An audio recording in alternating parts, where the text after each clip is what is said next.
Okay, so it's been 1 month since I got this back. Oh, sorry, since I sent it off to Omega, pronounce it however you like. Everyone does it slightly differently. And before we do get into that, actually, I've had some comments about the towel being a bit distracting because of its bright colours. So the reason for a towel is because underneath the towel is a very hard desk that I use for my day-to-day work. And I am quite careful with my watches, and during these reviews and conversations, you pick them up, put them down, and they get scratched. So, you know, it's an expensive item, it's a luxury item. I don't mind damaging it, but I'm not going to damage it for no reason. So just to make it a little bit more interesting, give something else to look at, I've got the man and his watch book, one of my carry cases. It's quite decent, actually. Some Bergeron screwdrivers and a Bergeron loop.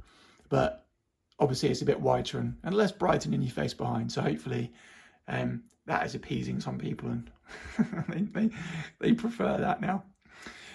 Right, so the issue with the watch, sent it off for a service, full service, and it came back and it had smudging, which obviously you won't see now, which is great. On the underside of the crystal, pretty much the entire top half of the watch. When you're paying £450 or so, 480 I think it was-ish, for a service on a watch that costs £3,000, I don't expect it to come back with that kind of, I'll call it a defect, because it is a defect as far as I'm concerned.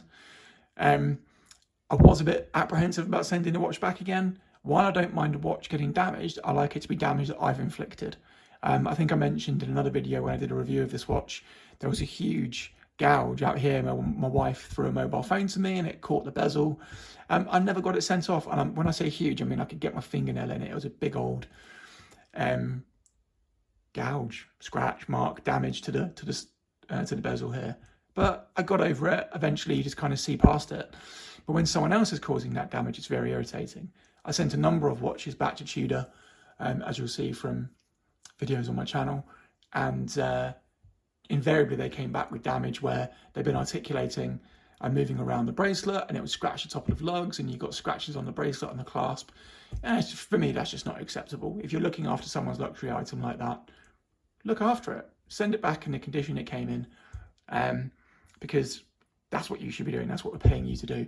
And actually, I've noticed in comments on the channel that some people actually remove the bracelet and clasp and send just the watch head off because they've had similar issues.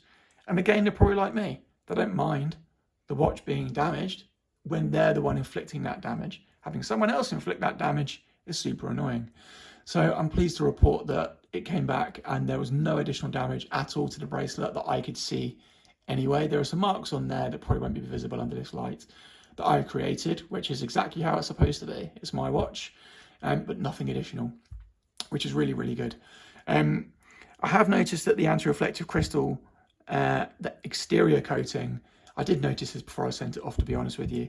It's not peeling off, but you can start to see where there's kind of almost like a wavy effect in certain areas. So next time the watch goes off for a service, I'll probably request that the crystal gets replaced. So that looks absolutely pristine, but again, it's only visible under certain lights.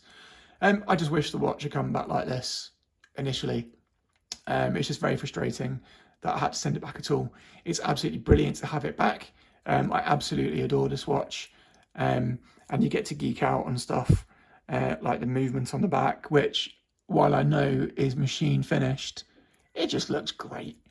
It looks so cool. Just seeing it tick away like that. I really, really like looking at stuff like that, which is why I want to get the Moon watch next, really, with the exhibition case back. It's so cool. And the thing I have noticed, the biggest thing, which I knew anyway, compared to wearing my IWC Mark 18 with the bracelet, is the flexibility of the micro adjustment. You really do miss it on this watch, and obviously I know people talk about it a lot. I think the bracelet quality is fine, okay? Having handled a number of other bracelets on different watches, and I've played with friends' Rolexes as well. No problem with the link construction and the quality of that, and the tolerances. It's all very, very good. But no micro adjustment is a pain, and I understand why you can't put the Seamaster clasp on here, because it wouldn't be in keeping with the watch and its aesthetics at all. It really, really fits in nicely, integrates into the bracelet really well, how it's designed. But I did notice that Vacheron Constantin, how on their overseas, when you pull here, and here it kind of comes out by like 1 millimeter or something on each side, maybe 2 millimeters, I'm not sure. But something like that would be absolutely brilliant. So you keep the nice style and design, the really clean looking bracelet, but you get a bit of micro adjustment flexibility. I do think it's needed, because on the IWC, the amount of times during a day that I will actually change that is it's quite a lot. So I do hope at some point they sort that. I've got no issues again with the quality of this. It's all milled steel, you know, it's not stamped. It's nice and secure. It's got ceramic ball bearings on it, so it will last a long time. You can hear it's nice and solid. You're never gonna, I don't know why people complain about the quality of it. I've got no issues with it. But yes, a micro adjustment would be good. So yeah, pleased it's come back with 0 extra damage on it. Pleased to have it back and have it in rotation again.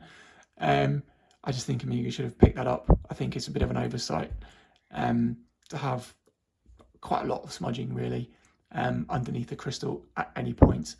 So yeah, any questions, let me know. But yeah, pleased to have it back.